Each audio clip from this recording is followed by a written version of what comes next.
Greetings and salutations, and welcome to our second roundtable on education matters.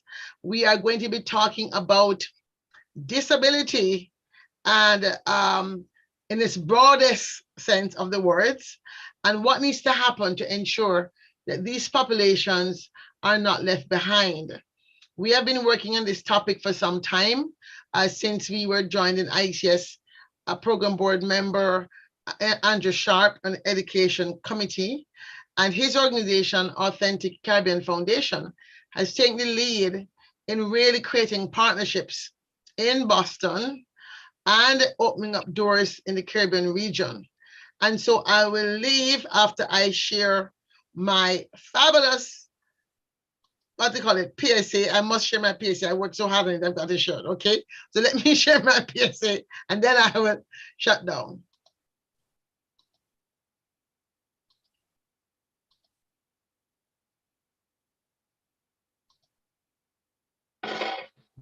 America is a nation of immigrants, a diverse mix of peoples, including Caribbeans, who contribute to the rich tapestry of American life, like Cheryl Lee Brown, Black Violin, Addie Phillips, Kemba Walker, Fee Noel, Jimmy John Louise. We honor their contributions and commemorate June as National Caribbean American Heritage Month. Join us. For more information, visit celebratejune.org.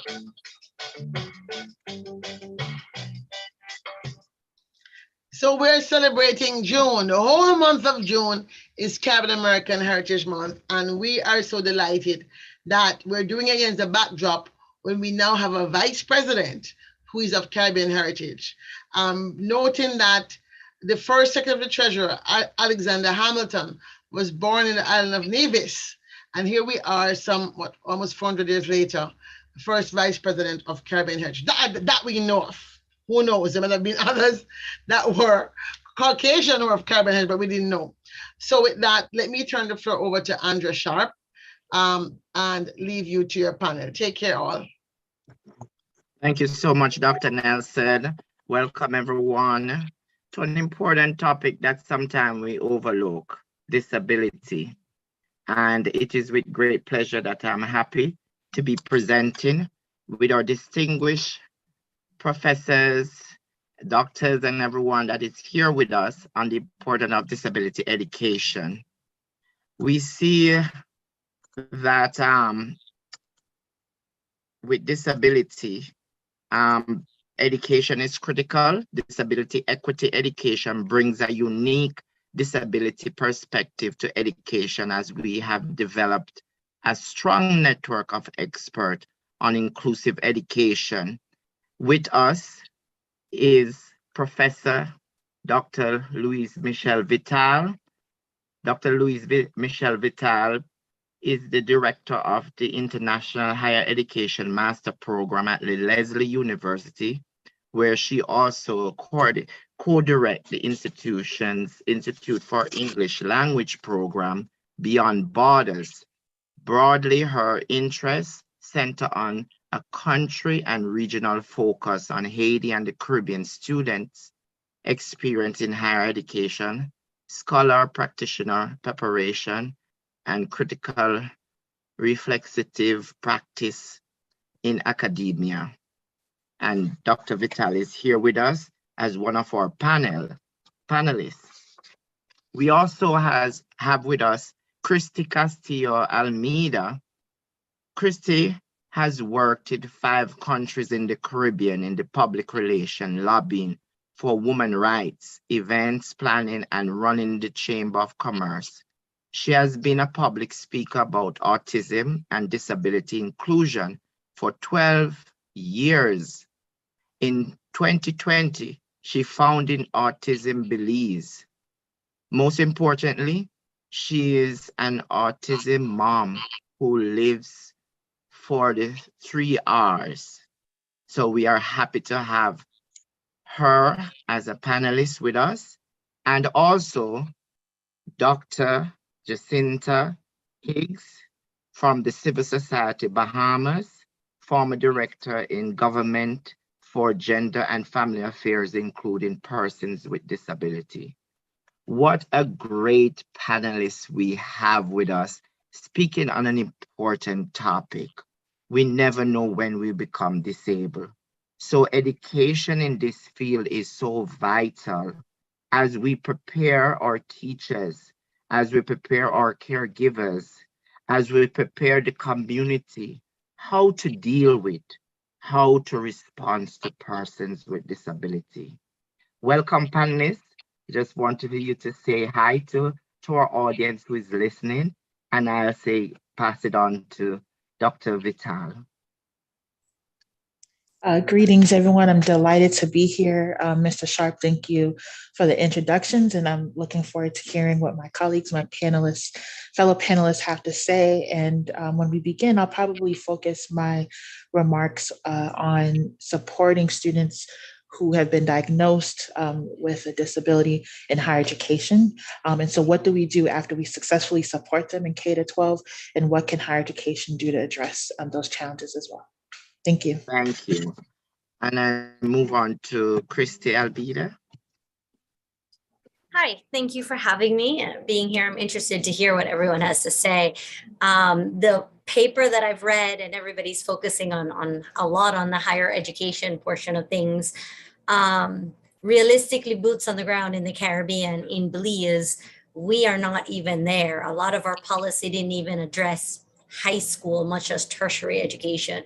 We are still trying to push for what inclusion should really be in the classroom, and talking about life skills training, transition planning. All of these are new things that we are most recently looking at.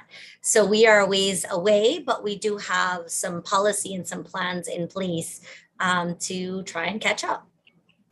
Thank you. Dr. Jacinta Higgs. Blessings and peace. It is an honor to be here, particularly for this topic, where the most vulnerable and the most marginalized reside. I served as the director of the Department of Gender and Family Affairs, focusing on women issues, families, and then also persons with disability.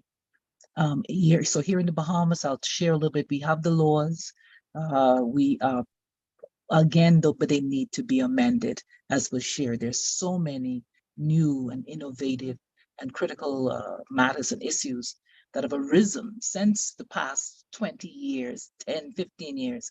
And so laws need to be amended.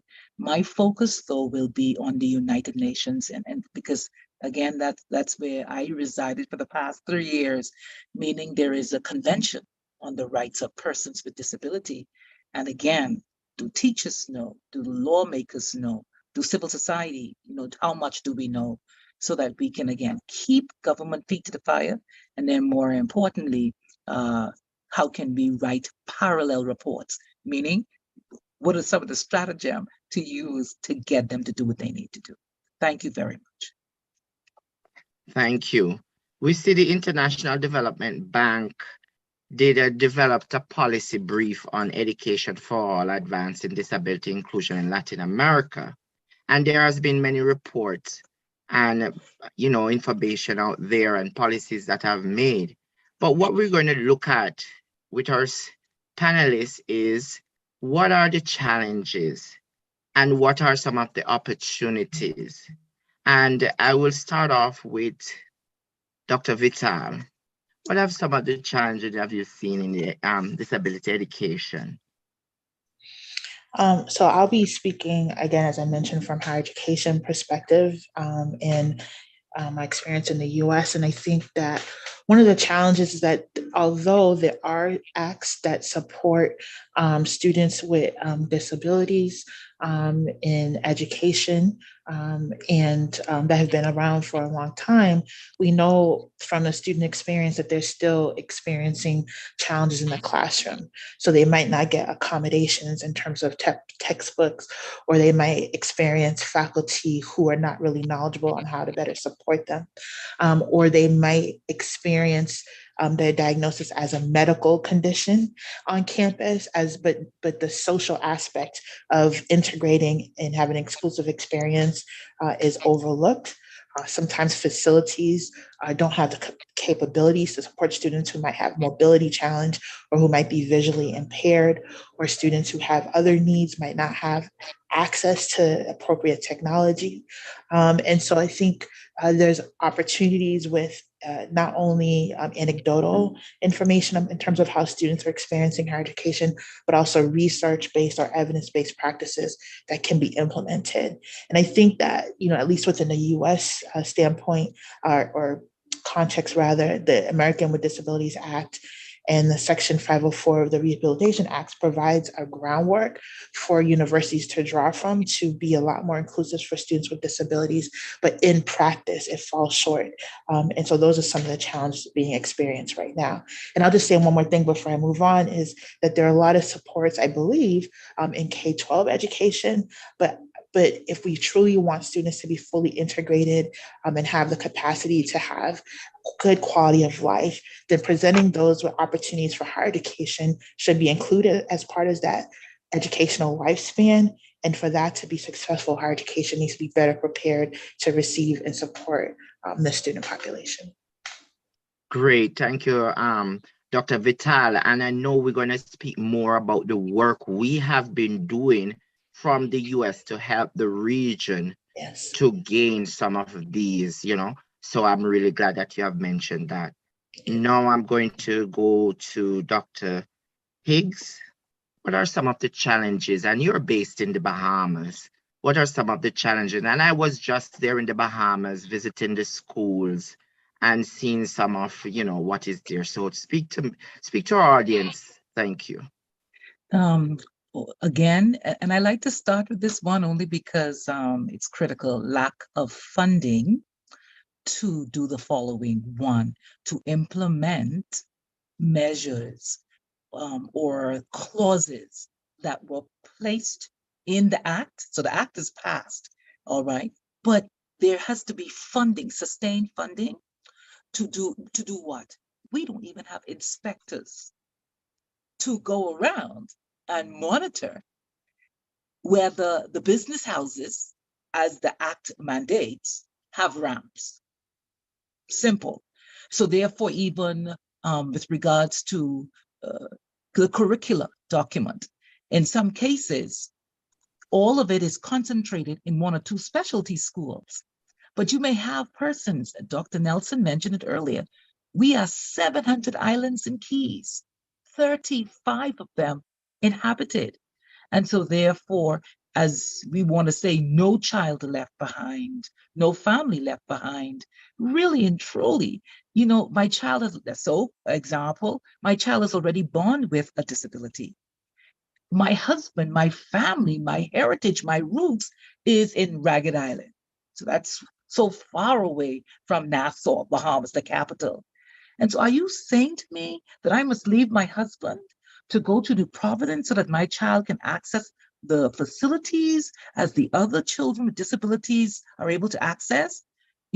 Is there any kind of accommodation, of support, of funding, of even a connection of any way that you can bring to my island to help me? And so therefore, a huge challenge, Madam Honorable Chair, is that the islands are so scattered.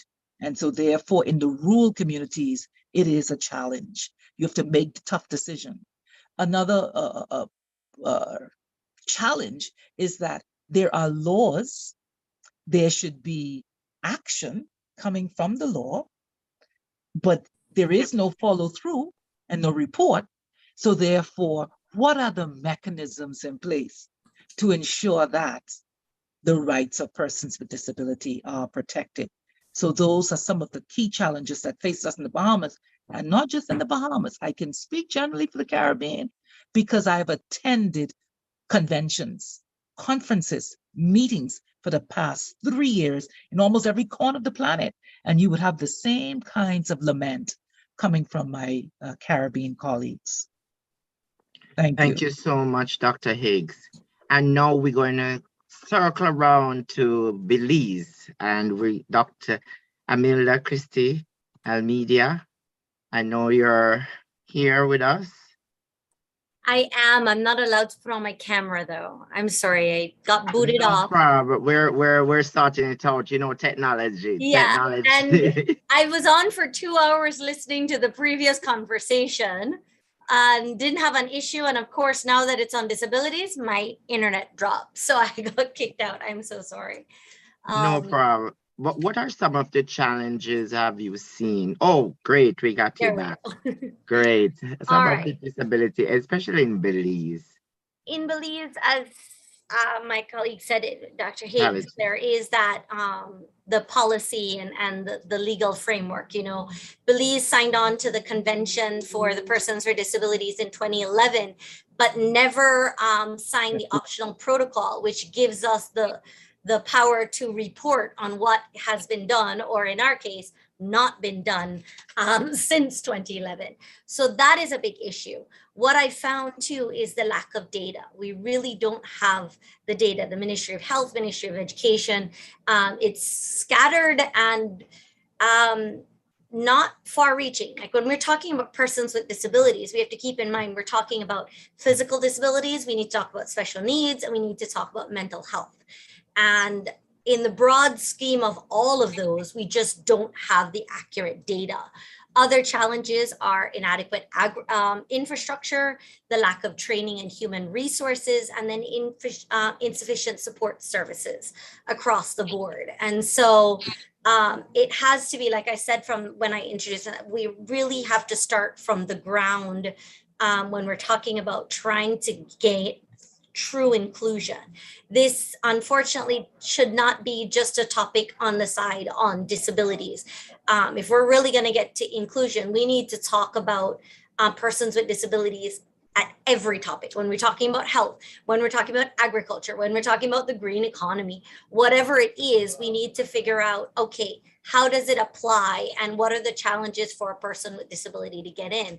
And that it's super important for us to think about too. This isn't just about, oh, this person has a right to be in society or take part. This is something that affects us all. The International Labor Organization stated that the exclusion of persons with disabilities costs countries on average anywhere between like 3 to 11% of their annual GDP. And so we are talking about this. It's again, not just, it's 3 to 7%, sorry. This isn't just about, my child deserves a right to an education or just.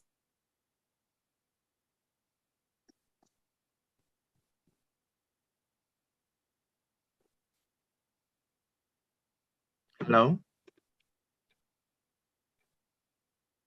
I think we just lost her.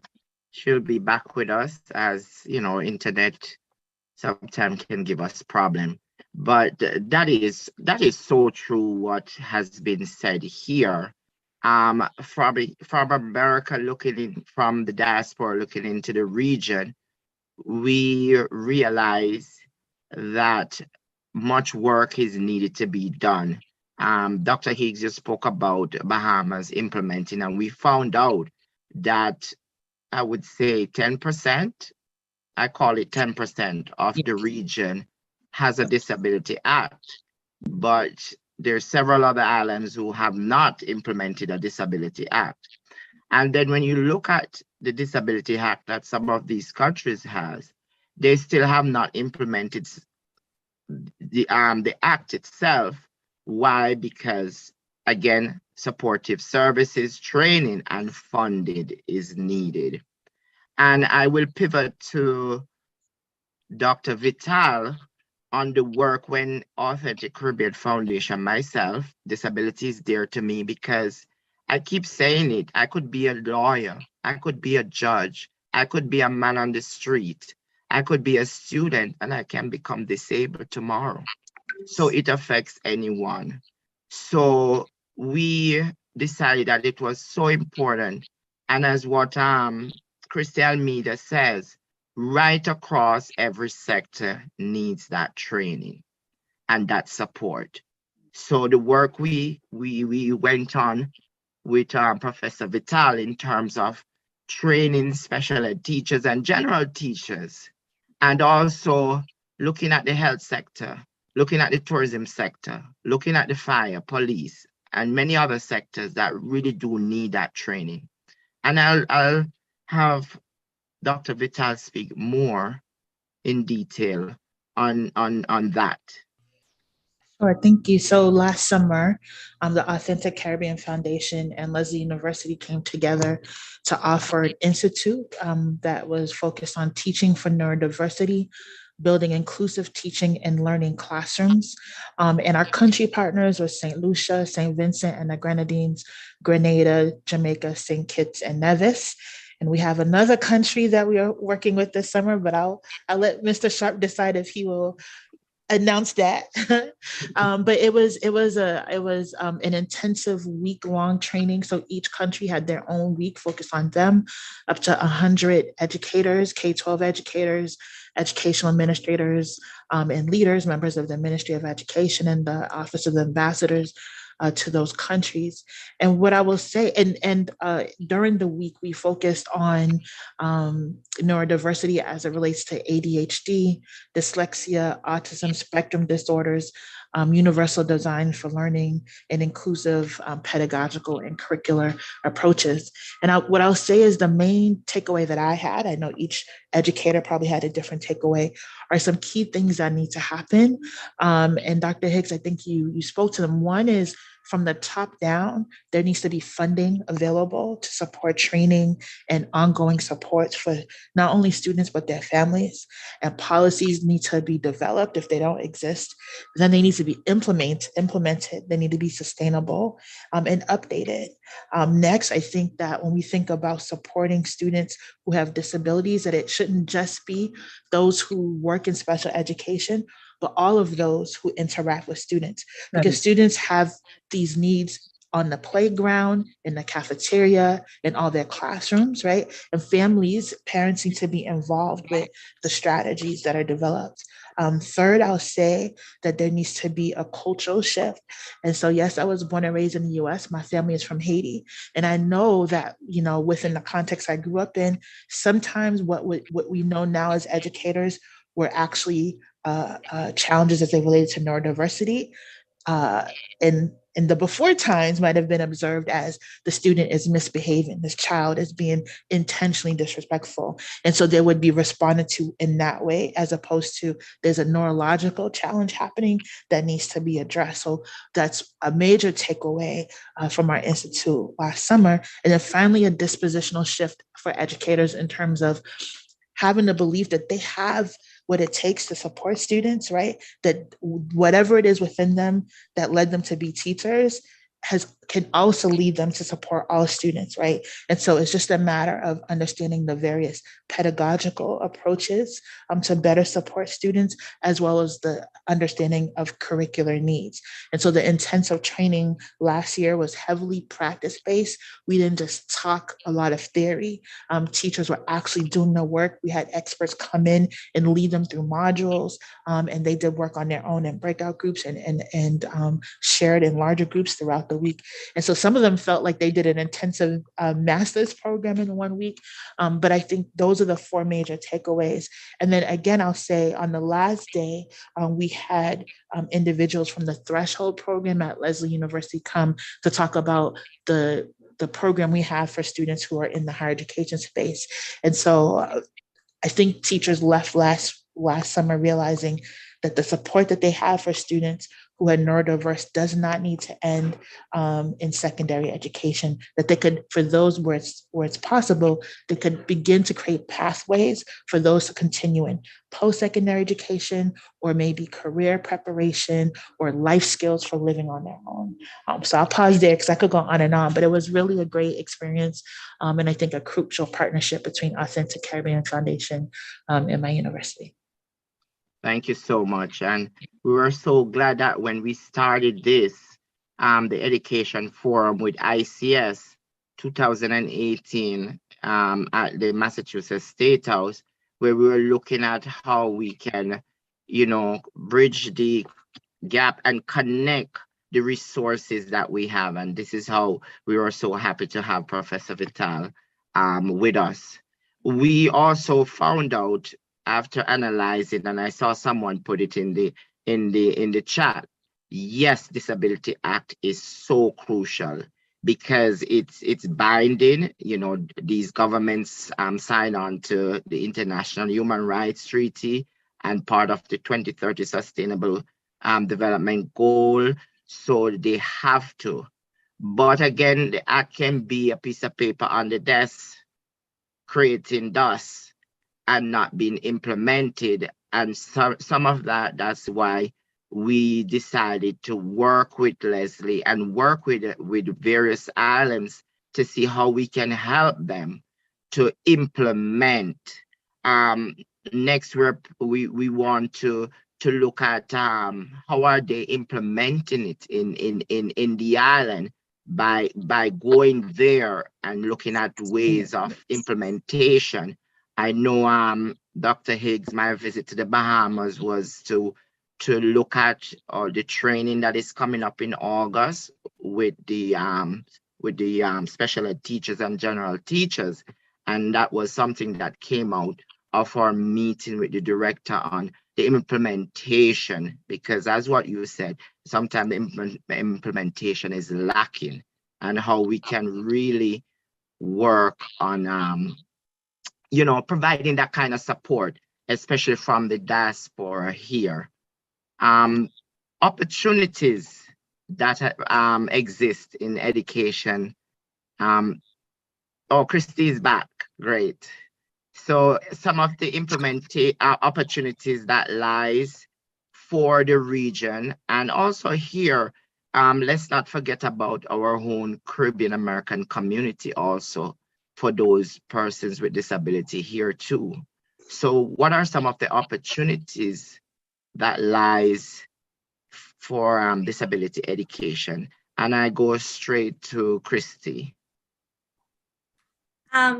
The availability of training right now, because now that we are using Zoom with, you know, some technical difficulties with Wi-Fi, we, like my foundation, my organization launched April 2020, less than 2 weeks after we shut down for COVID.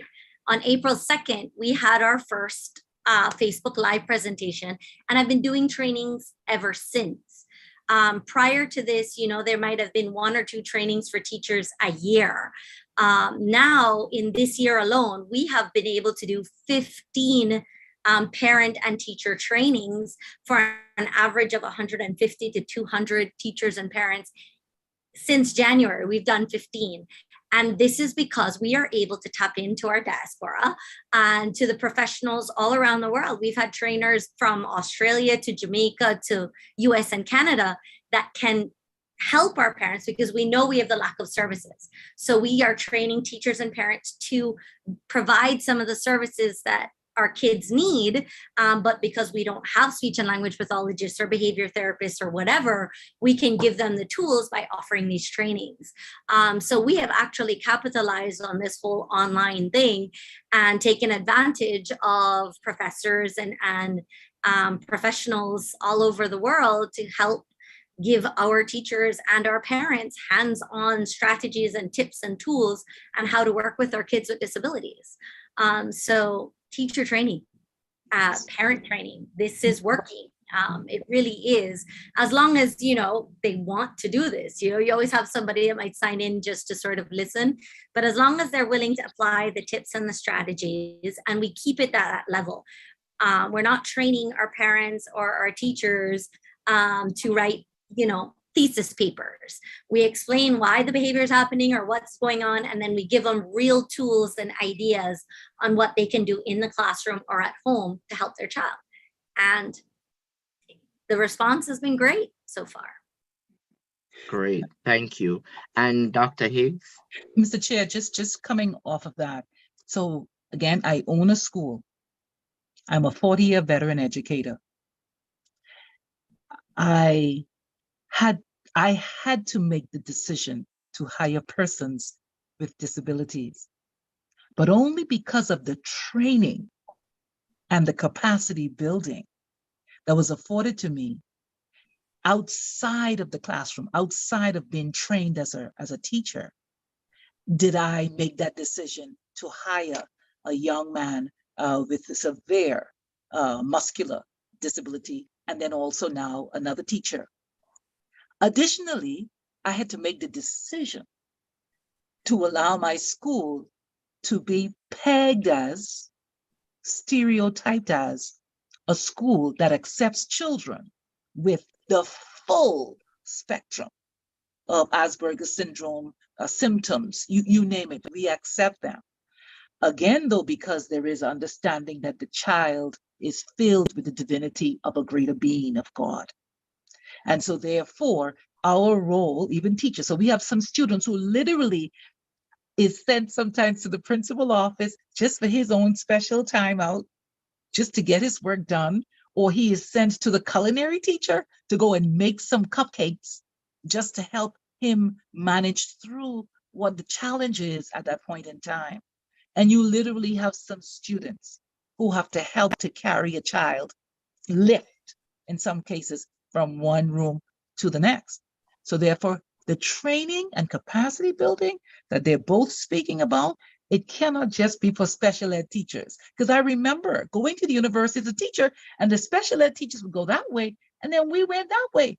And so therefore, in that structure, we divide. And so therefore, inclusive training.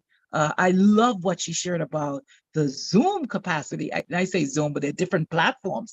But oh my God, you notice to train 3,000 teachers as opposed to just training 30, all at the same time in a beautiful way, and all scattered across the different islands. So the capacity is there, the videos are there, the information, the expertise from all over the countries are there. And again, I want to go back to the challenges. Unfortunately, though, we are not there yet. And the governments of these countries, most of them, the Caribbean countries, signed the United Nations Conventions on the Rights of Persons with Disabilities. Our country signed as well and never went to Geneva to report. Under my tenure, we were just preparing the report. And that's when we realized there are so many gaps, so many things that we have not accomplished. And so as civil society now, but for the grace of God, I served in government, I'm private citizen, and now I'm assistant treasurer of the third pillar. United Nations calls civil society sector the third pillar of governance of every country. And so armed with that information, I am now suggesting through, and for us, even as we talk here, one of the objectives will be to use civil society sector to advance the capacity training, capacity building and training and development. Also, though, to use civil society sector to train us ourselves how we can access the grants. Because I'm telling you, someone said to me, Dr. Higgs, I don't want you to say there's another $1 million or $2 billion allocated for nothing with persons with disability if we can't access this money. And then I realized that there is a structure. So alongside international bodies and governments, putting in writing, goal number 17 is partnership. If you look and you read it, you have to read the fine prints. You have to read it. All of the banks in the world, all insurance companies, you name it, have to give funding for the achievement of these 17 Sustainable Development Goals. So if you know that, if we know that, we'll teach that more. But also, though, there is a technique to filling in those grant forms. There's a technique, there's a skill. Some persons do that full time. So therefore, again, let us pass the knowledge on to more people through the training. Let us pass it on from top down, even because some organizations won't give government money because they say it goes in a slush fund, a consolidated fund. So they won't give it to them. They will give it to civil society, the third pillar of governance. And then private companies would also give. So let us, through capacity building, through videos, simple little 1 minute Instagram. I didn't like TikTok. I didn't even like the word TikTok, the term when it first came up. But oh my God, sir, my children, the students on TikTok, and I have a young boy who already got over 3 million views from his own YouTube page. And so can we find the ways through social media? I mean, that can reach you all right away with TikTok. just share it. And gone viral, and they get money back for it too, because he's getting a platinum award. So the point is, how are some of the ways civil society can work with the government, such as your organization? I'm so grateful that you're coming. And you know what I love about it? The governments, they want to do better. Now I'm going to stay in the positive column. So Honorable Shah, when you came to our country, I am so pleased to hear the level that you were able to penetrate so beautifully, because those are top names I know are working with this program, to the point where it's now going to reach some of the rural areas. And so that's what I'm saying. No one is left behind, should be left behind in the education movement. This sensitization, that's one of the key things of the convention. How can we broaden knowledge, public awareness, and sensitization? So I celebrate the two panelists here with me with regards to what has been done, and God knows what could be done if we now begin to embrace the social media. Thank you. And what will be done as we continue to improve the lives of persons with disability with the training. Dr. Vital? Do you mind repeating the question, Mr. Sharp? The opportunities that lies. Yeah, I will just, I think, support what Dr. Hicks said, which is, I think there's opportunity for funding, but a true commitment in terms of capacity building that's not superficial, but that really focus on it being sustainable. A grant for 1 year or 5 years is not enough when you think about the generation of students and their families that need to be supported. So I would say funding is number one. And I think funding should be holistic, right? So how to get inclusive technologies in the classroom, how to get inclusive other teaching supplies accessible to teachers as well as children so that they could use them at home. How do you, I think funding for supporting parents so that they can learn the same things that their teachers are learning.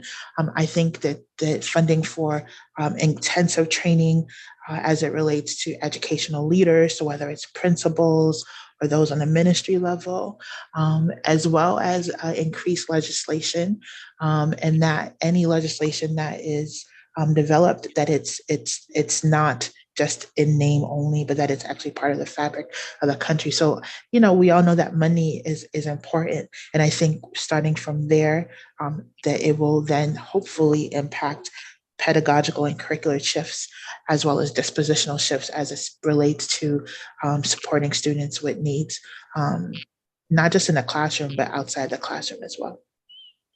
Thank you. No, I'm gonna go ahead, Christy. She pointed one thing out that's really important, the technology part of it. For our persons with disabilities, I think the statistics are something like 80 in the North America, 85% of persons with disabilities that have access to modern tech are able to get jobs in the workforce, compared to Latin and Caribbean, which are about, depending on the country, anywhere between 3 to 10% that have access to the modern technology. And we know that when they have the devices that can help them speak, that can help them be mobile, that can help them do these things, it translates directly to the jobs and the idea of greater inclusion. And that's why a lot of times when we're talking about education, it's super important. We've got to talk about where do they go afterwards. And so technology cannot be, it just can't be, oh yeah, we're going to need this. It's not just about the internet or a laptop, but some of these, their tablet is their voice. The tablet is way that they can communicate, that the way they get around. Do we have these things? And that translate into jobs and greater inclusion. And so we need to look at that as well. So it's not just capacity building, but giving persons with disabilities the tools they need to be able to participate like you and I do. Absolutely. I agree with that. And an important aspect we've been looking at too, and as what you said, Christy Almeida, and what I saw in the Bahamas, and Dr. Vital, over the training that we did with the teachers, the career readiness component to it. the career readiness component. And that's something that we're planning to tackle in terms of training for career readiness for persons with disability, and also corporate involvement. Companies, that's what you said, Dr. Higgs, they sign on to these things. It is their mandate to employ persons with disability. They need also to be sensitized on working with persons with disability. So absolutely, I agree with that. Can I add to that as well? I Yes. think one of the sessions from last summer, we showed a short documentary of a gentleman from one of the countries in the Caribbean, and he was talking about his experiences with dyslexia and other disabilities, and how that impacted his experience in the classroom, and all of the effort his mother did to support him so that he could be successful. He ended up becoming a musician, but he was so talented as a musician that he was fortunate to get accepted to a university in the US. But he initially was hoping to get a scholarship from his home country to go there, but there was a specific clause that said that students with disabilities could not access it. And which was disheartening because he had all of the skills, he was exceptional, he was able to do it. And so that just points to some of the attitudinal shifts that need to occur. And I think it also speaks to the gentleman who put in the chat now that talked about disability doesn't always have to be synonymous with tragedy and desperation. And so this gentleman in the documentary we watched last summer just needed teachers who saw what he was successful in and used that as an entryway to support him in all his educational needs. And then he became a prosperous musician, got a master's degree at Columbia, and is back in his home country and is thriving. And so I think that when we think about students with disabilities, it's not, oh, they cannot do something. It's more about how can we be more inclusive? And when we're inclusive of students with disabilities, truly we're providing a more inclusive environment for all students as well. All students benefit. And I think that's important to emphasize. Wow, viewers, what a discussion we're having. And it's so vital because we realize in the world, disability has not been looked at. And again, it is something very important for me. I will die ensuring that my people have access and inclusion for for work. And there's many of us, some disability are hidden, so you never know. So it's the education component is so vital. Part of that too is our community, our caregivers, the family. They also need to be educated. They also need training. And that's something that me and Dr. Vital even spoke about. How can we look at training?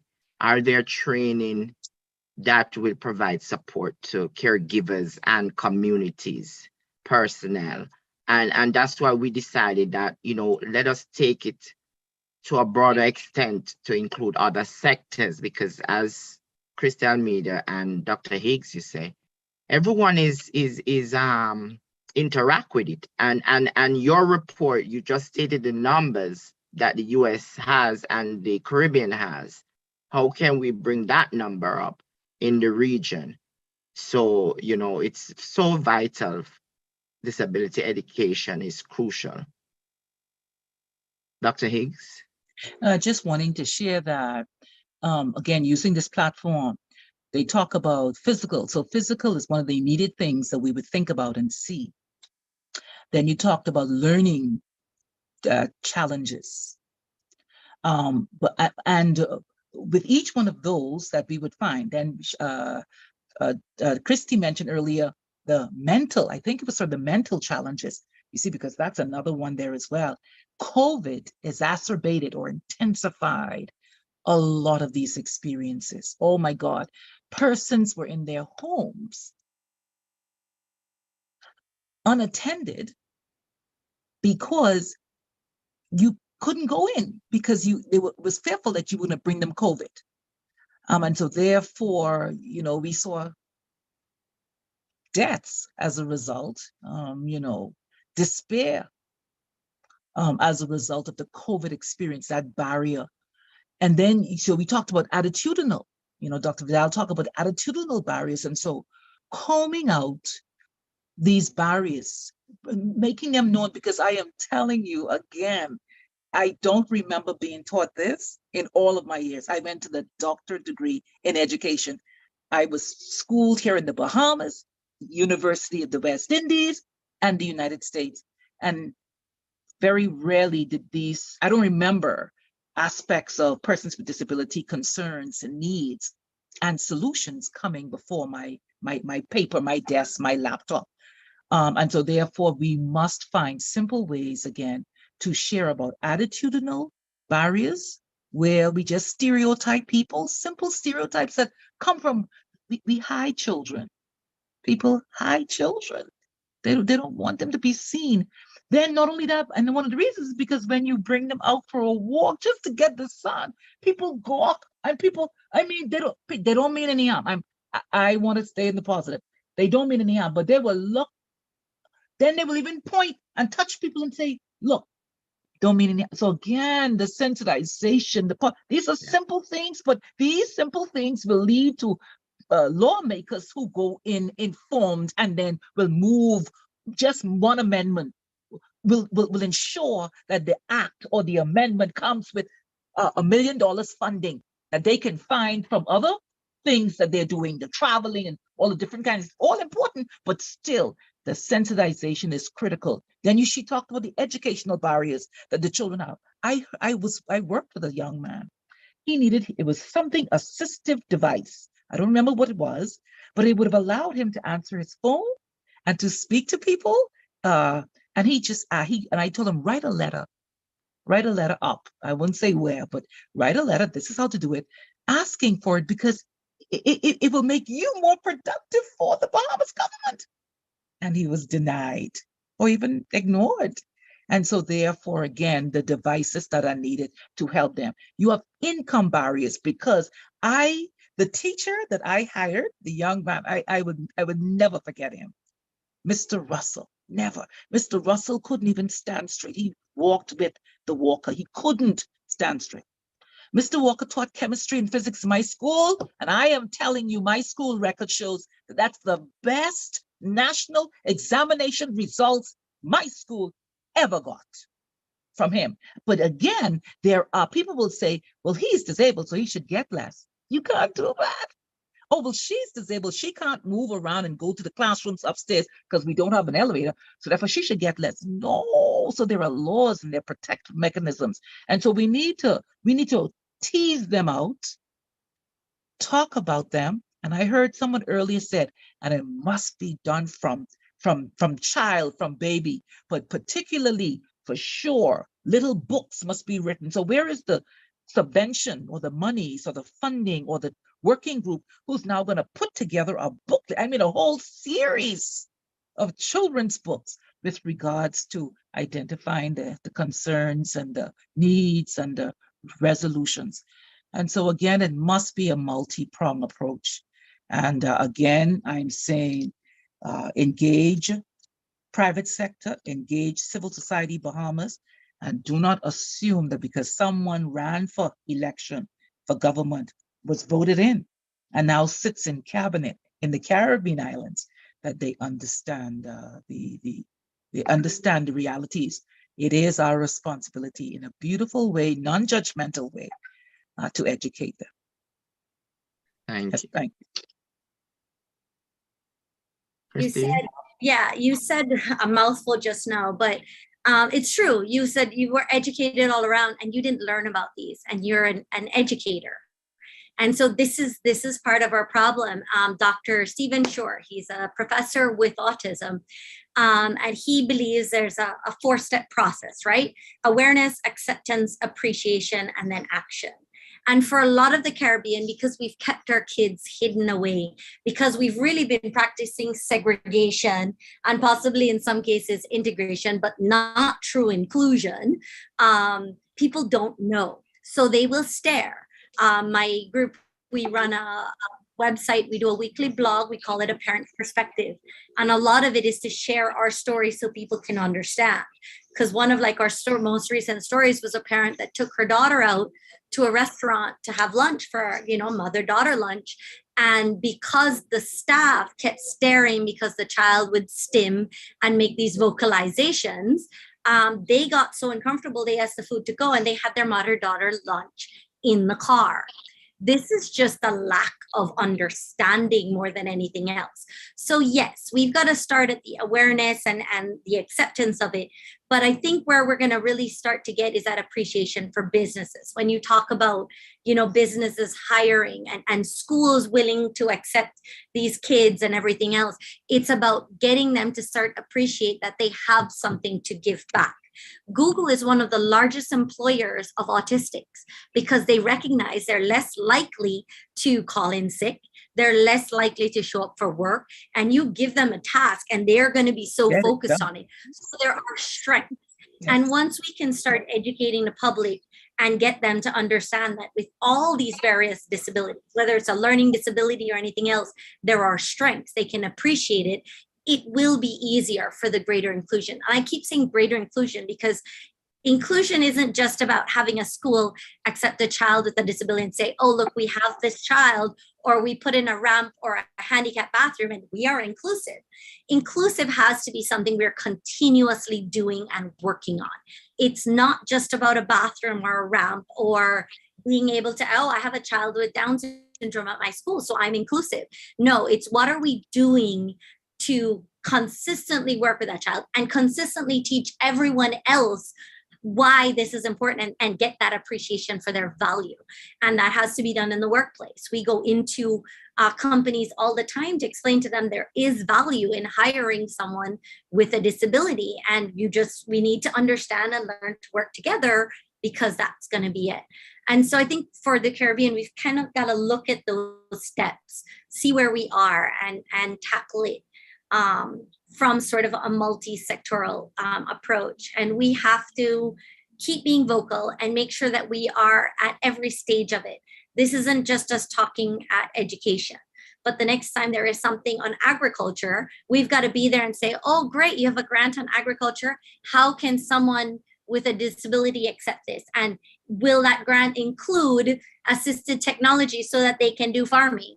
And, if you're going to have something on tourism, we're going to start screaming and saying, are our tour guides sensitized and able to do this? Are hotels ready to deal with people with various disabilities? And we've got to look at it from every single sectoral approach if we're going to really get anywhere. Yeah. And then we also have to look at the curriculum in the region, and also even here in the US. And I'll have Dr. Vital talk about, because I think in our training, we did touch a little bit about the policies that need to be placed in the curriculum. Dr. Vital. Yeah, I think consistent with what I said before is that I believe that teachers want to be the best teachers they can be for the students, that they want to ensure that all the students who come across their classroom are successful. But to some degree, they need to be empowered by policies that exist, right? And so that will come with support by the leadership at the school level, but most critically, support at the ministry level for the individual countries. And so there has to be a want and a will to say very specifically that all students are welcomed in our schools, that they belong in schools to the extent that they're able to. And then not only will we prepare their educational success, but that we want to create different pathways for them beyond schools. And so for that to happen, there needs to be legislation that's there. And I think also for some folks, there probably needs to be an attitudinal shift, speaking to what Christy said about that vignette in the restaurant. That's common, where people look and they stare and they judge, and these kids should be away, they shouldn't be seen. Well, if that's part of the mentality of those who create policies, then policies likely will not be created, or at least not ones that are going to stick. So I think that for those that do not have policy needs to be created. And for those countries where there are policies created, and if there's not really a shift, then they need to be revised. And is it a policy issue, or is there an implementation issue? Is there a lack of education and awareness going from the policy to what actually happens on the ground or in the classroom, if you will, and addressing that? And I think some of the countries we engaged with last summer are doing really great work, that they have an intense focus on supporting or better supporting students who are neurodiverse. That was the focus of our institute last summer. And there are some who do have a will, but have challenges as it relates to funding. But definitely, I think policy is key, because it will create the mechanism, but also it will create mechanisms for accountability if things fall short, that parents can speak to if their child is not given the supports that they need in the classroom. Thank you. And Honorable, that's what I wanted to get to, that in terms of civil society Bahamas.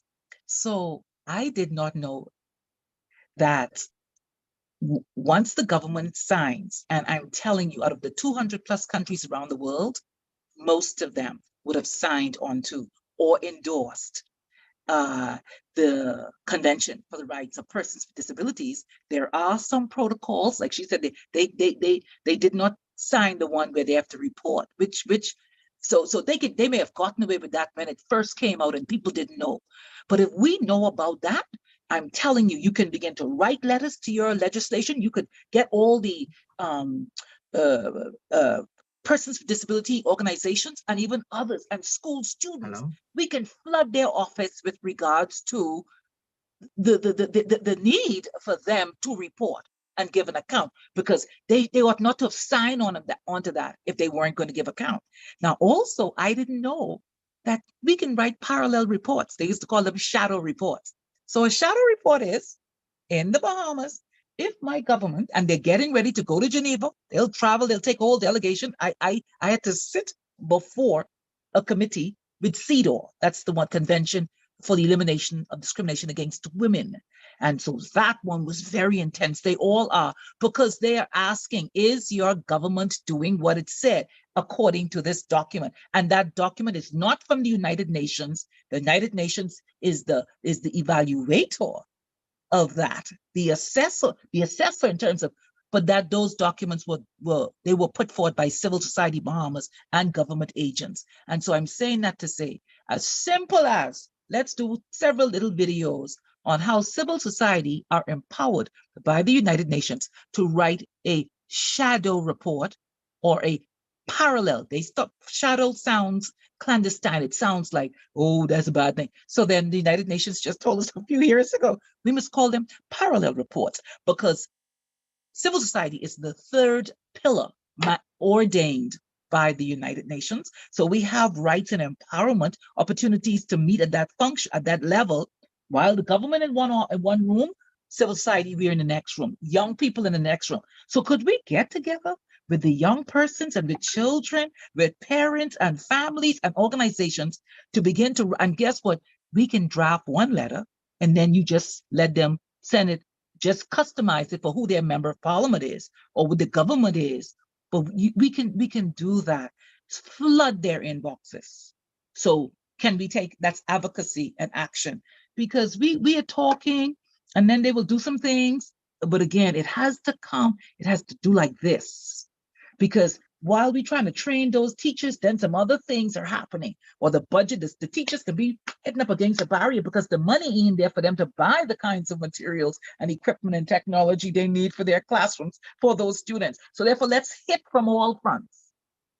And Dr. Aids, having the opportunity of attending the Summit of the Americas, that was a key point that came across from civil society to leading governments, the human rights issue and persons with disability. And we hope that our paper and our suggestion that we have given to the governments at the summit, I mean, many of them were there, they're able to look at it and implement what came out of it from civil, because I was part of civil society group. What came out of it was implementation. You know, we write reports, we do all of that, but we don't implement. So that was two key points that came out of from the Summit of Americas with civil society was the human rights issue for all, disability, LGBTQ, all in terms of, you know, and good governance, So, wow, what a discussion. I'm going to open the floor to anyone who have any questions for the panelists or myself. This is your opportunity to ask a few questions on the subject. Anyone? Maxine, Ruth, Ray, Dave, Mameen, Dawn, Dana.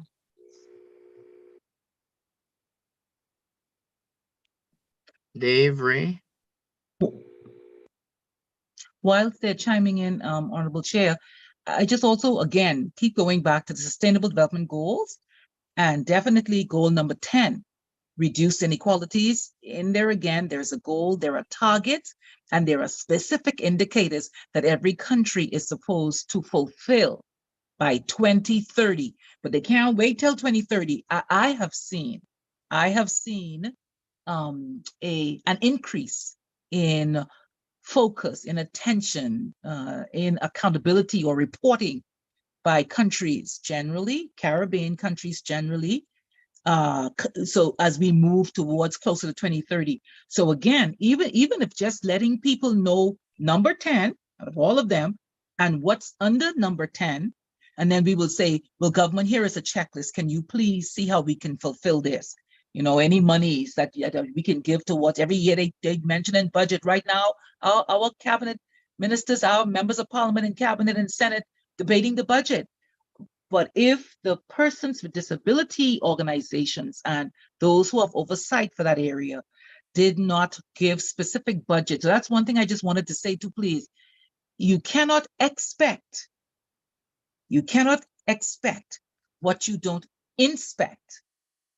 And you cannot inspect what you did not articulate in writing, as the Bible say in the book of Habakkuk. Write the vision down clearly upon the tablet, very specifically with deliverables. That's me, I have my deliverables, your timeline and your budget, so that anybody coming behind it can see it, understand it with clarity, and run through to fulfillment of completion. So right now, even in terms of as we deal with regions, I would love to see coming out of you dealing with the different countries, take a budget to them, because some of them, they would have never, I didn't mean any harm. I tell you, I own a school and I didn't know about assistive device in terms of helping this young man. What are some of the device? I didn't keep up with the technology. You know, some parents wouldn't even know what's out there. Could we help them, you know, by doing, let's say, a working group again, and not work, they say put things to committee if you wanted to die. But no, we talk about a working group who's going to come up with a paper and document that'll be earmarked for every government, every CARICOM, going back to CARICOM, because these people sitting up getting monies, I know some of them, they're being paid, man, and it's not fair. And they travel all around the world. And what accounts do they give to the poor child down in Mayaguana or Acklands who need help, to the parent who need help, you know, whose family, whose whole life is put on hold or is channeled by the love for that child or that family member with a challenge. And it's so I'm saying it's unacceptable what we allow to go on. This is a new dispensation. Just the mere fact that we are having this conversation, Honorable, this is a new dispensation from all over the world. Let us get together. We owe it. We owe it to the graces. Like Honorable Nelson said, she really wasn't that much challenged by COVID. But I have some people who lost their job and their homes because 2 of them were working in the hotel. And so I'm simply to say people are struggling. So that child who needed the special care can't even get it no more because no money. So I'm here. Let us see how we can put it in paper, the power of the pen. Yes. I saw Dan Mahia had put up her hand. Dan.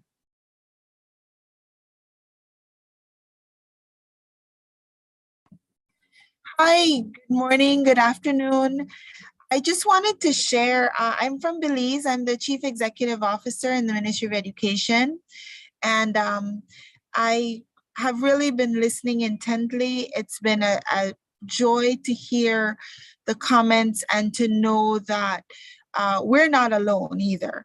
You know, our country has been working toward really trying to make a difference and trying to increase inclusion.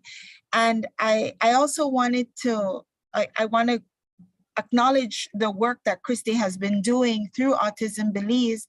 And I want to share that we have recently completed work on our Belize education sector plan for 2021 to 2025. And that plan has identified 4 key areas for us to work on. And the third area is prioritizing underserved sectors.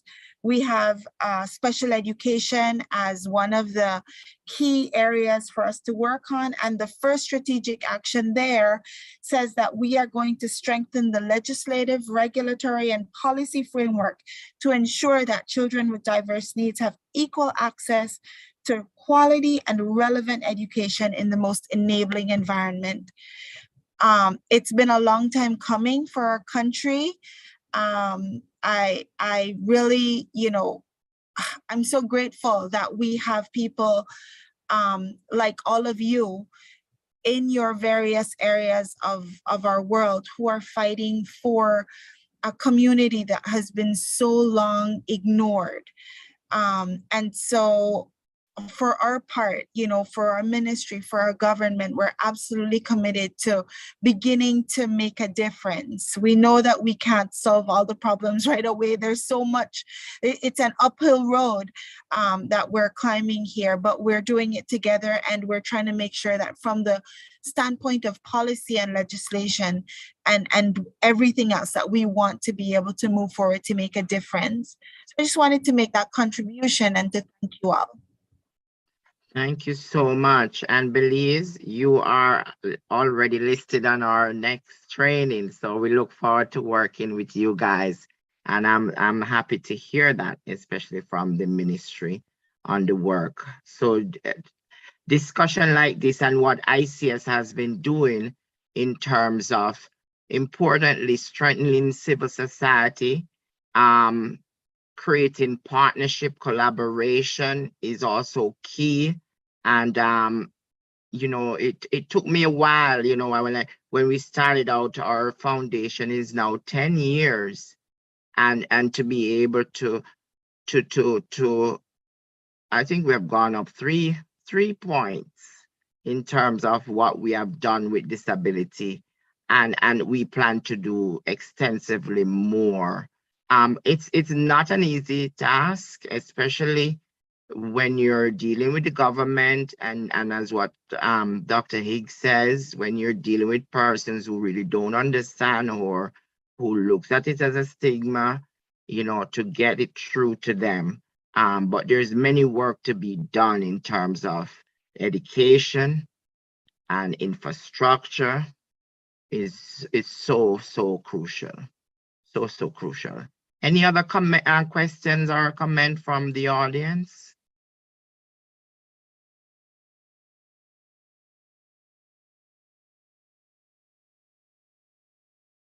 Dave, Ray?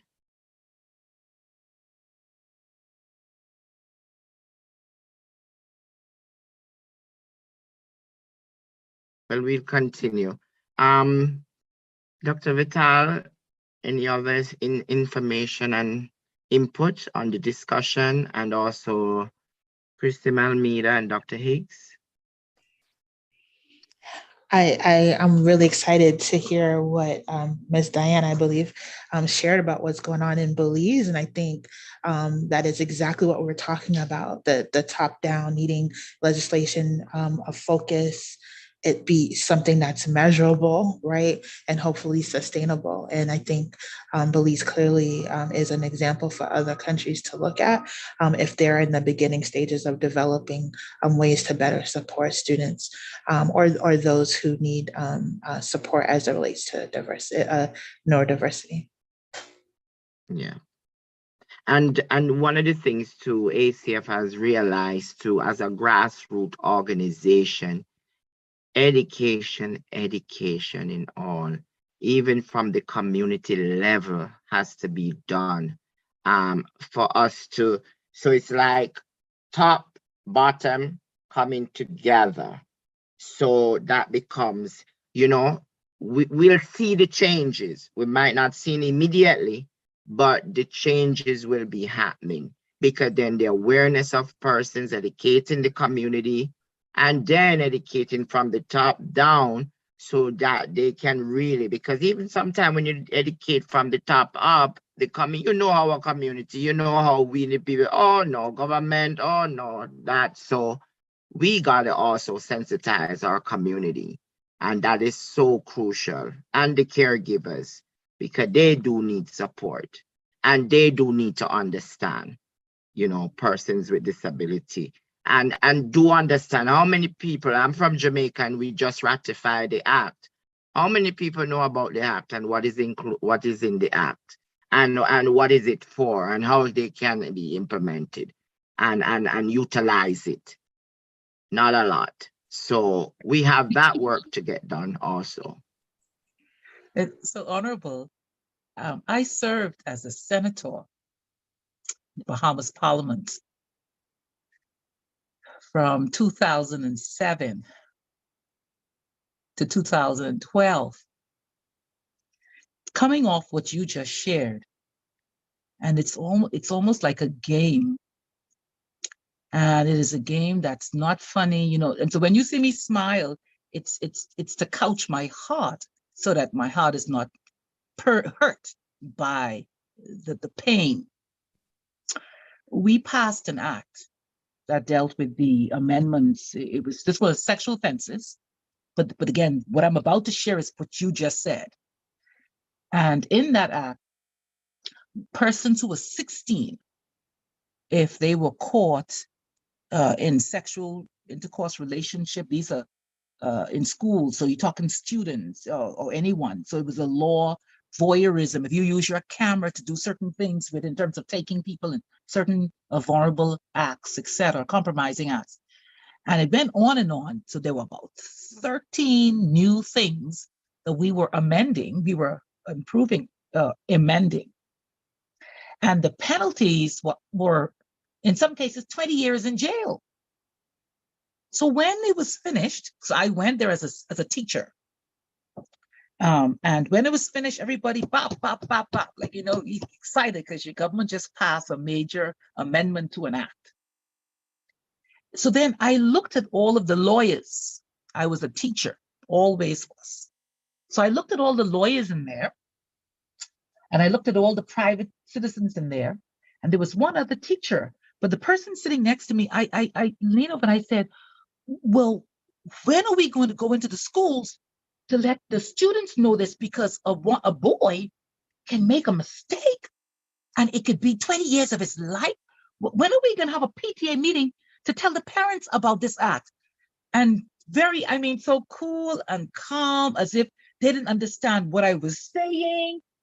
They said, well, we did our part. We passed the law.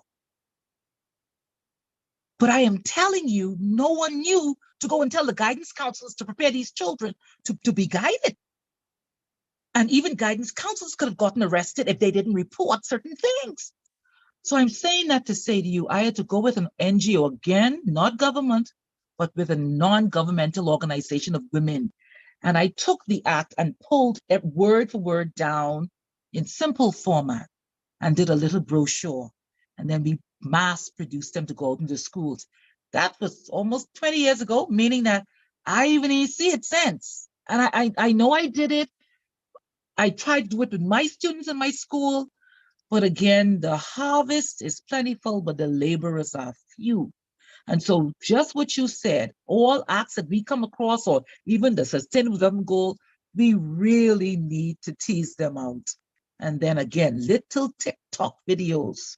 I don't even worry about no brochure nowadays. Brochures was a thing back then, but I really would simply put in TikTok with a little date. And India has one of the most beautiful, powerful education public awareness campaign, because they use student actors to show what happens in real life in terms of what are the areas of grievance, and then or needs and concerns, and then what are the solutions in terms of videos. And then I know Trinidad and Guyana, they have a beautiful the animated little cartoon stuff. Again, just wanting to write it down so that we need funding for those things as well. In terms of whatever we propose, we need monies from that, for that, to advance the awareness raising, which is Article number 8 on the Convention for the Rights of Persons with Disability. That's mandated. Accessibility, awareness raising, children with disabilities, what's supposed to happen, women with disabilities, equality and non-discrimination. These are all clauses written down. And so we really don't need to reinvent the wheel. If we literally take each one of them, and then again, now what to do, access to justice. I went to a whole conference in Paraguay with CEDAS, where persons who they have disabilities, but they are wealthy or they have families, and then who do they sign over to be their person of authority to act on their behalf? And what are the obligations of that person to not breach their trust? Their rights. Who decides for them? Liberty and security of the person. So again, torture and cruelty, degrading treatment, they are here. We just need to do some little videos. I know we have some. Dr. Amala Luncheon has a comment. Go ahead, Dr. Amala.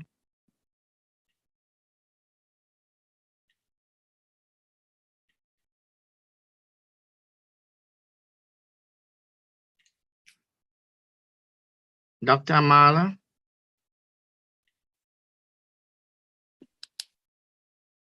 All right, here we are. Perfect. Yes, Andrew, how are you doing?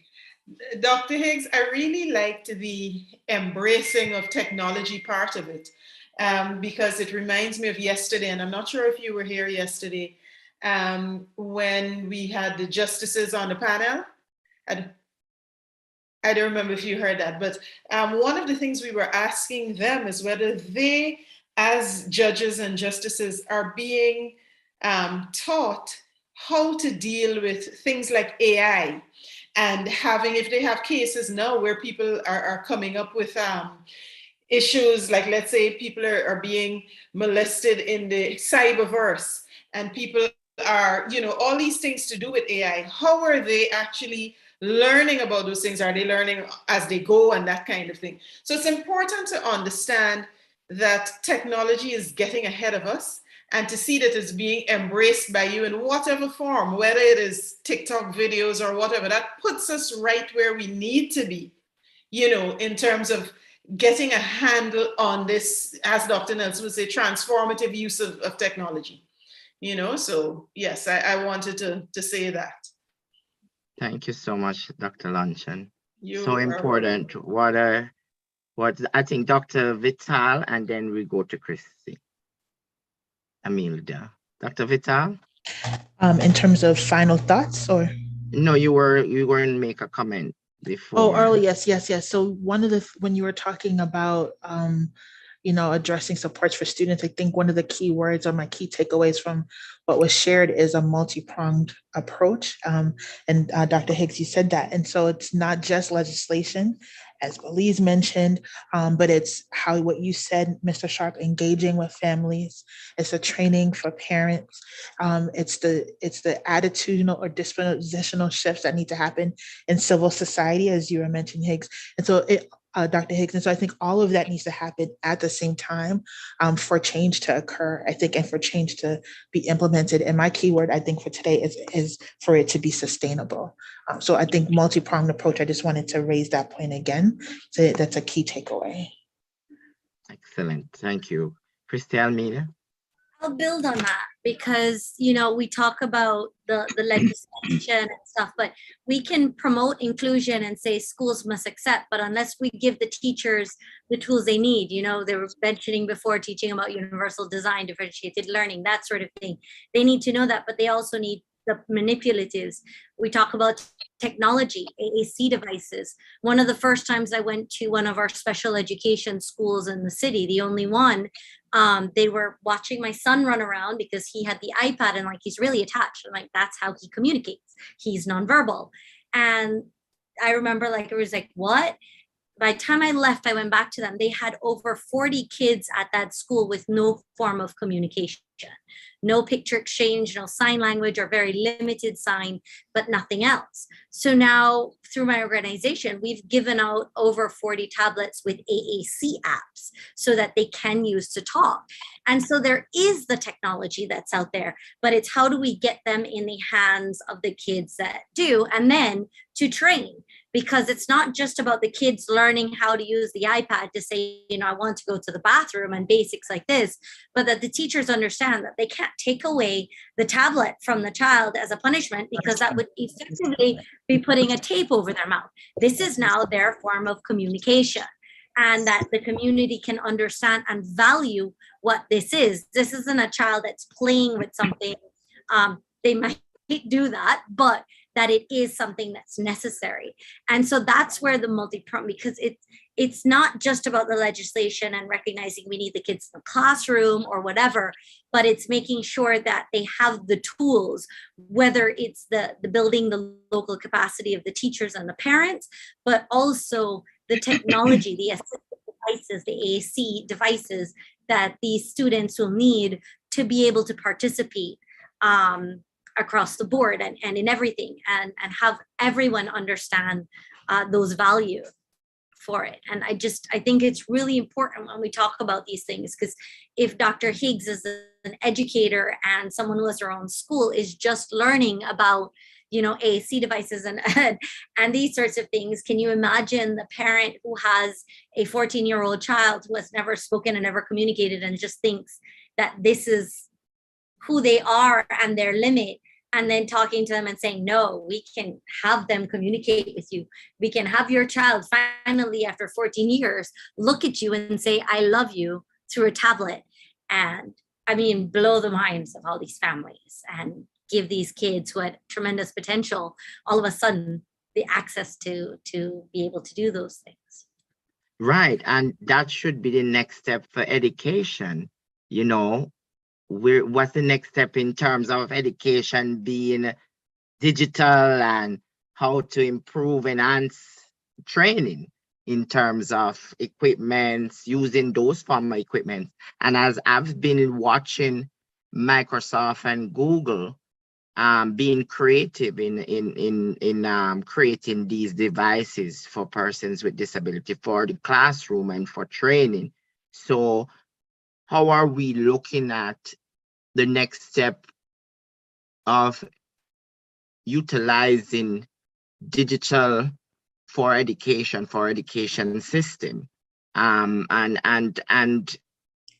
I would not say America is at that level as it ought to. We still have more to improve on, right, Dr. Vital?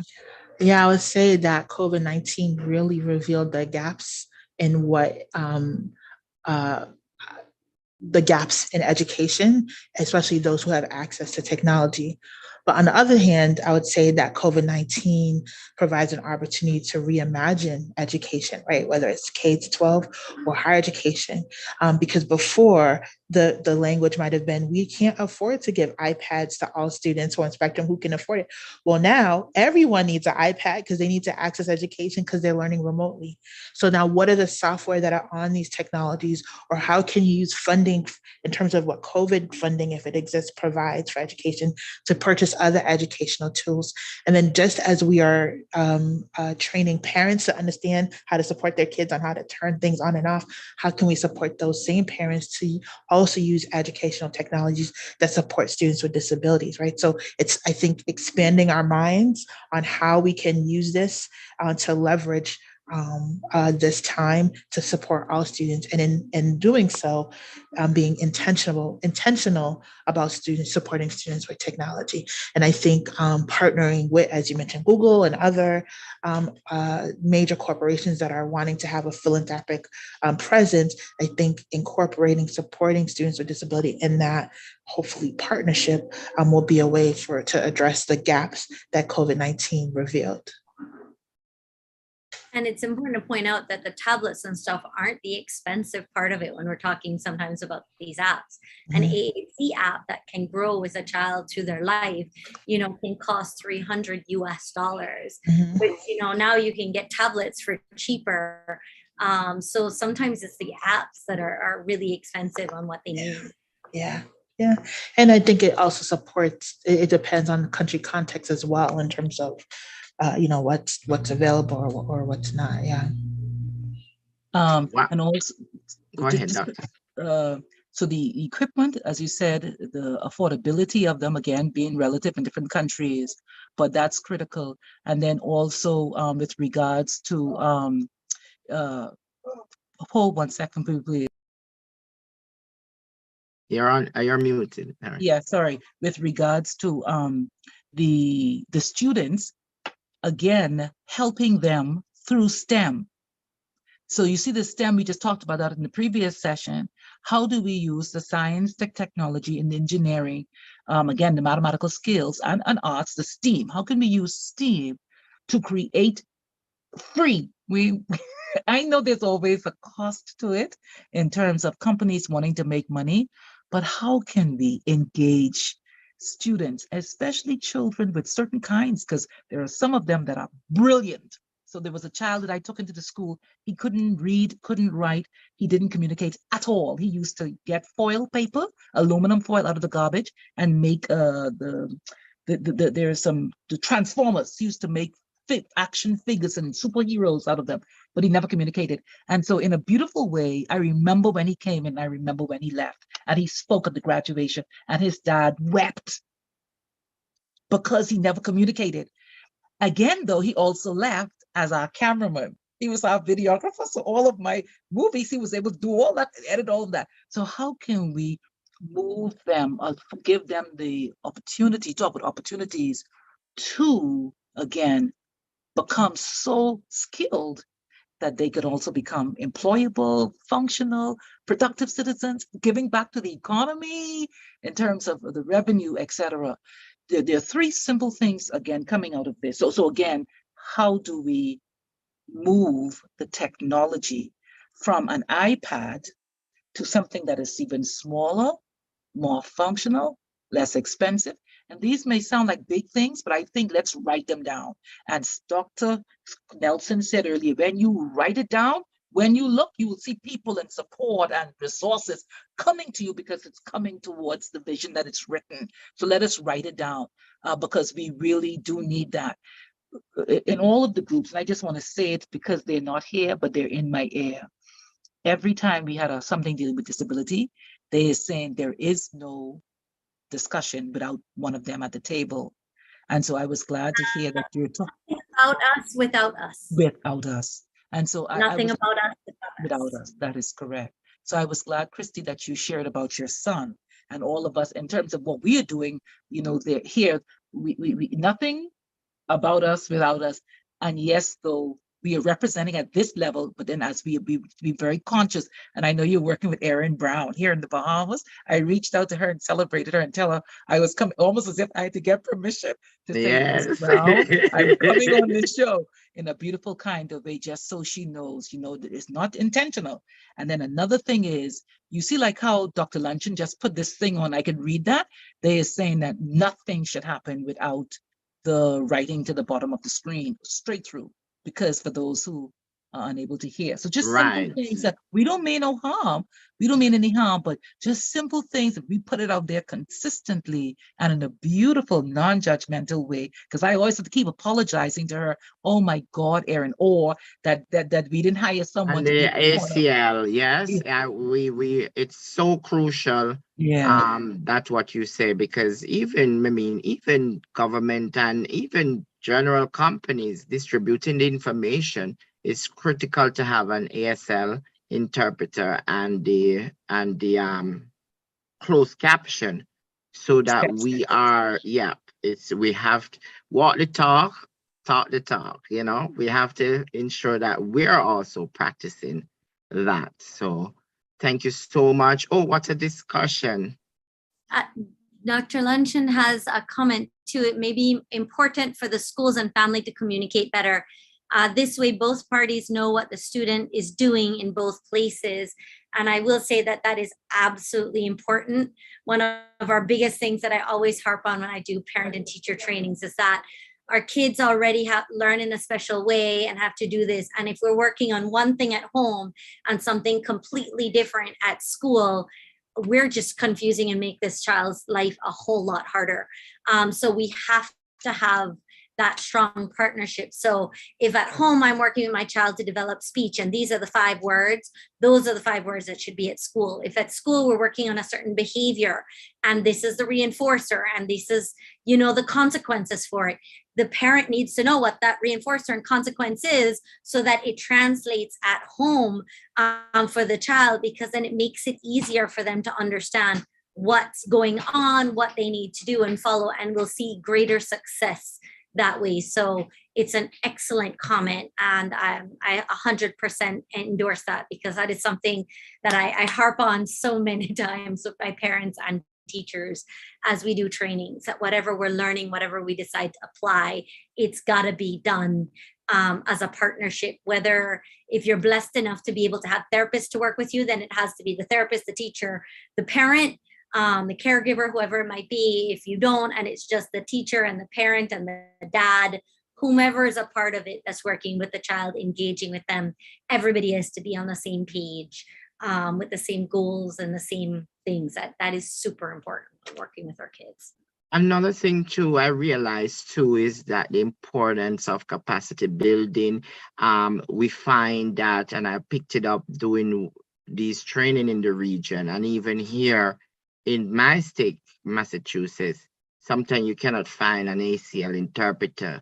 Sometimes you find out that only one MAT code person. So that's something that we also has to look at in terms of education, in terms of producing more of these persons in the field. What's your thoughts on that? Who would like to go? That's absolutely true, because it's not just education and for a conference like this, but also in terms of access to justice. Our police officers don't know sign language. So if they pick up someone who they don't know, if you go to the hospital and there's nobody that's there. So like in Belize, we have a really small network of those who can, and that work in the classroom with children, but they're also pulled out to go respond to a court case or something else. There is a huge need for more of that sort of training and certification courses, because as you know, like I know basic sign, but they're now 2nd, 3rd, and 4th levels, and the ability to teach these and train others so that they can assist in this sorts of things, because it really isn't. Think about in the case of we're in the Caribbean, a hurricane, and you've got these professionals standing up and issuing these warnings and everything else. If there is not someone there that can also do this in sign or have a closed caption across the screen, we are not addressing the needs of all our community and ensuring that they are safe during, these things that are super important. So it's absolutely necessary. Dr. Vital?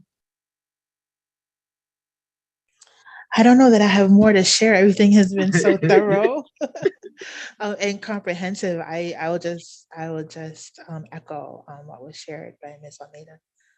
Yeah, I too wish to endorse it.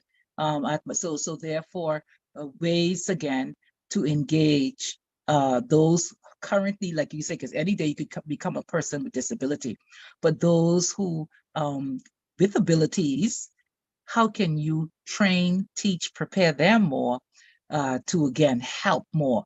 So at our school, we do sign language, and sure enough, I was laughed at, because what are you teaching those children that for? Yes, And lo and behold, one of my students went to New York for a trip with a group, and there was a man hearing impaired along the road, and the little boy, this little boy, started to sign with him.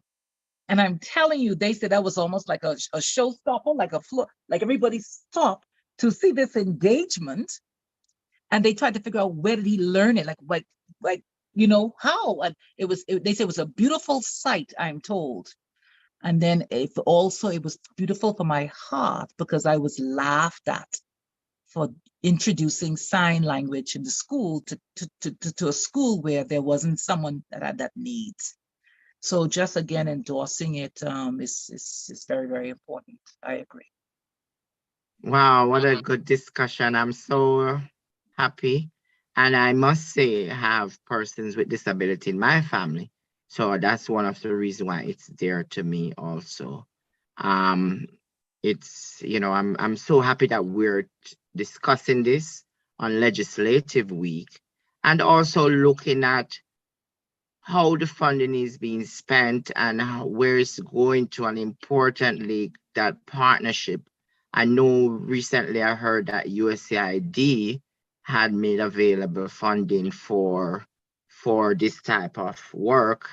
And that's something that we can look at. And I know ICS has been the forerunner with discussion with the State Department and many other. We can look at many other. I know Dr. Hidds, you're right there in UN and can be a voice of persons, So I'm really, really glad. I'm so happy that everyone on here is watching and listening.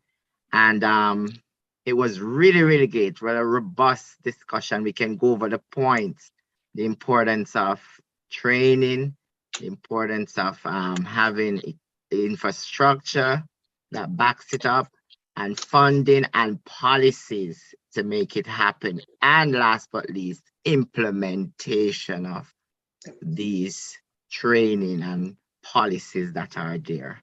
And I will turn the floor over for last word. Christelle Media.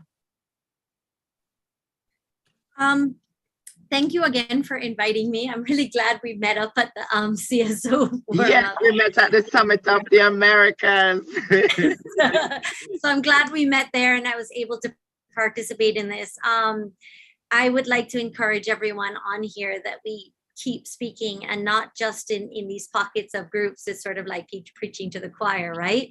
But that whenever we are at any other function, forum, meeting, whatever, that whether it's they're planning parks, we speak up and we say, okay, but how are we making this inclusive, and how is it safe for all persons with disabilities? Do we think about this?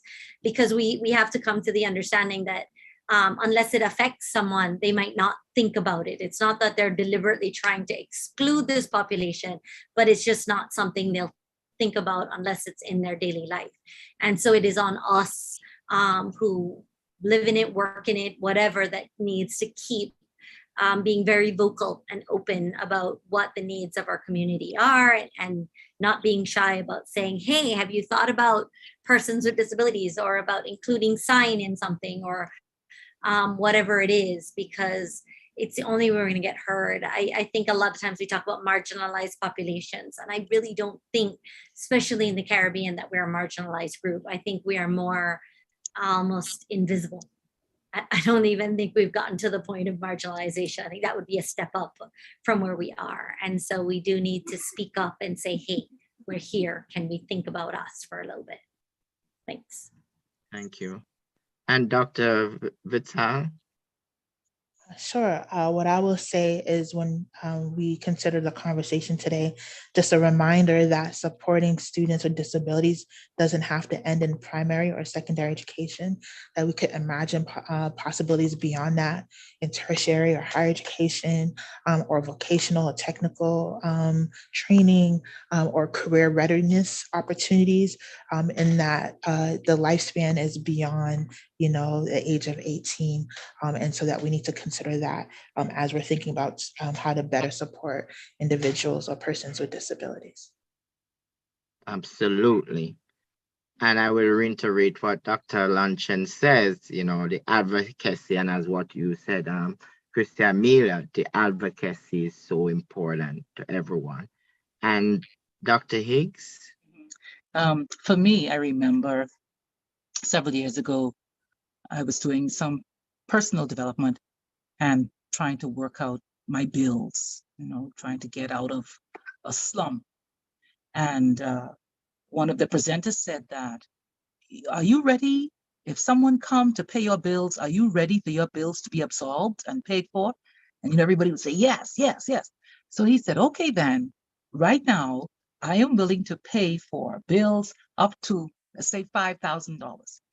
All of you who can bring your bills itemized and up to $5,000 right now, you have it in your handbook bag or your case, I will pay that. But we failed because we didn't have it written out. We didn't have it itemized. We didn't. So, if then an organization will say to us, a bank will say, okay, the bank owner or the bank manager just became disabled or have a child born that was able, I will pay for your organization's efforts for persons with disability if you can show me your budget list. Can we do that?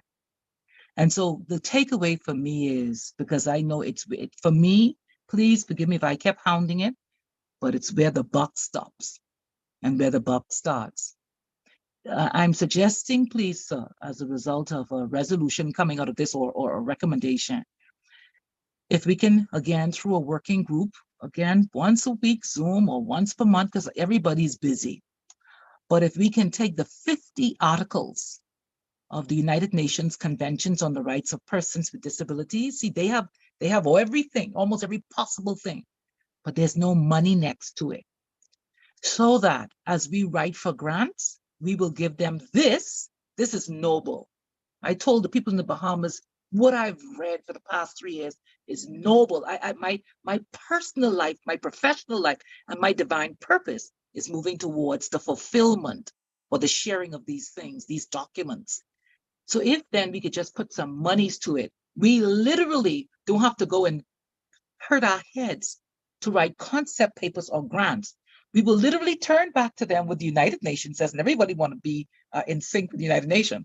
But we'll have to put monies to an act so they can give us $50,000 for this, $2,000 for that, $6,000. And again, it could be given out to all NGOs because there is too much offerings of monies that I know of. If you just go on to funds for NGOs, I pay a subscription for that. Funds for NGOs. Every day they send me grants that have just been released. Every day.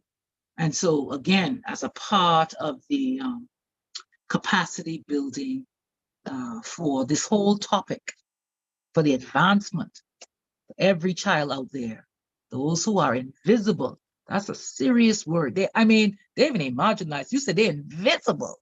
Oh my God. How do we live with that if we are leaders in this discussion? So again, can we take this document and just put a budget to it based on your experience? Because I don't know, like you say, all the assistive devices, I don't know. But can we do a costing so that then we now turn them into grant papers to these organizations with these $800 million? And you all check it out, CARA Forum, European Union gave it to us. And you want me to tell you what happened? And I'm talking it. I really don't care anymore because I am 56 years old. The European Union had to go back to their Congress to not only to bring forth money from a previous budget, because they don't do that. A budget year is a fiscal budget year. But because the people in the Caribbean, not just in the Bahamas, people in the Caribbean, even Jamaica, Honorable Chair, didn't apply for some of the grants, the money kept going back and back.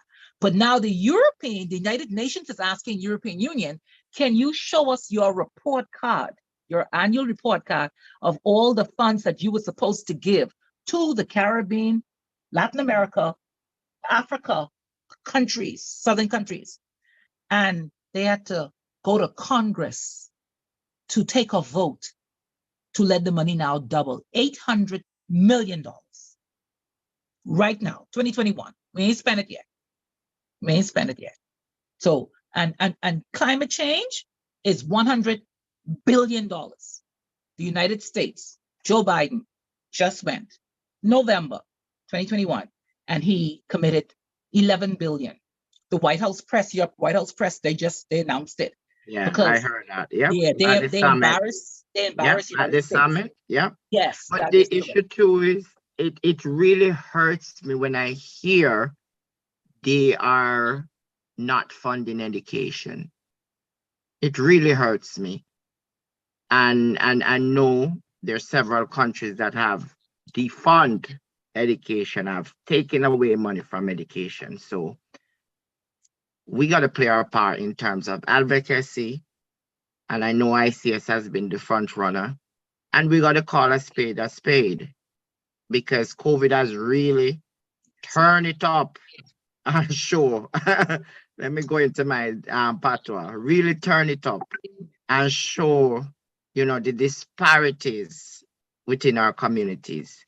And hopefully we can make changes. And I know me and Dr. Vital can talk about it. It's a challenge to get funding for a training program sometimes. It's a challenge.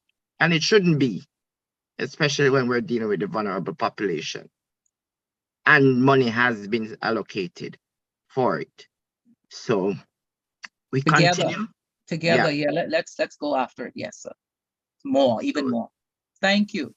Thank you so much, panelists. I'm going to hand it over to Dr. Luncheon, who will now lead us into the other. Thank you so much to all the panelists. I mean, this was a very spirited discussion, and you guys are passionate about what you do, and this is precisely what we need.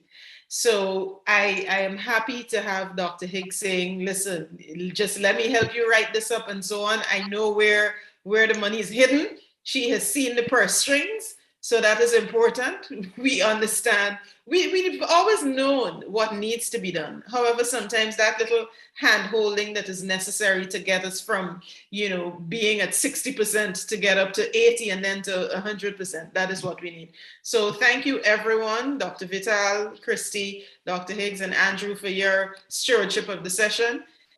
This has been a very good discussion, and we are going to end this one here. And then we'd move on to the next one at 3. So thank you so much, guys. Bye-bye. Thank you, everyone. Goodbye. Thank you. All right, so I have stopped that.